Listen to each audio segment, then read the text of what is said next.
Pilipinas, kaya pa ba? Buhay na buhay pa rin kayo. Alam nyo, ang sabi po nila, kahit daw anong gawin nating rally, wala pong mangyayari sa atin. Hindi daw po magre-resign.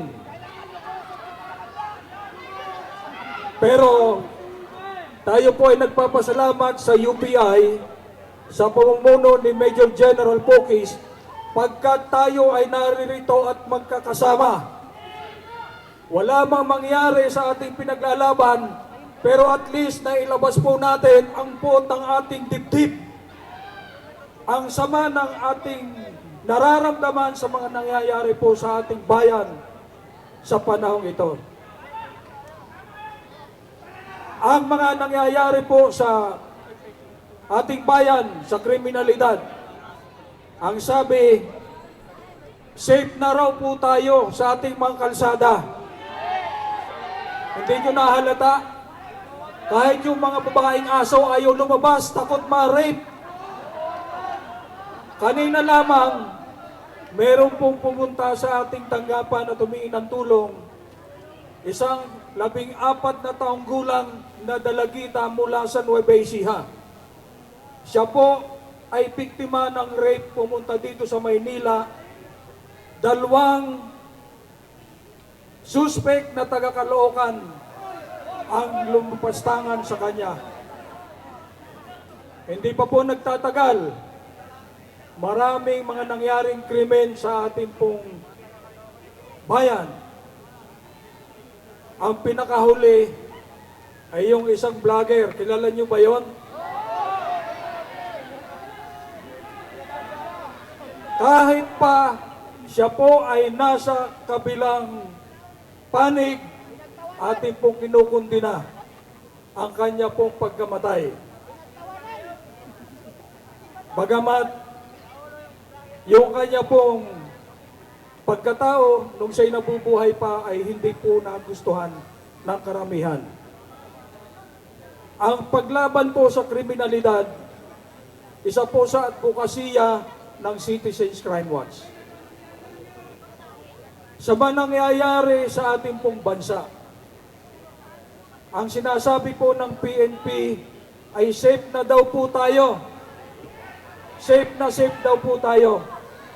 Pero dahil sa mga nangyayaring ito, tayo po ay hindi naniniwala kahit ano pang datos ang kanilang sabihin, pagkat nararamdaman natin na ang ating pong kapaligiran ay hindi na po safe sa mga mamamayan.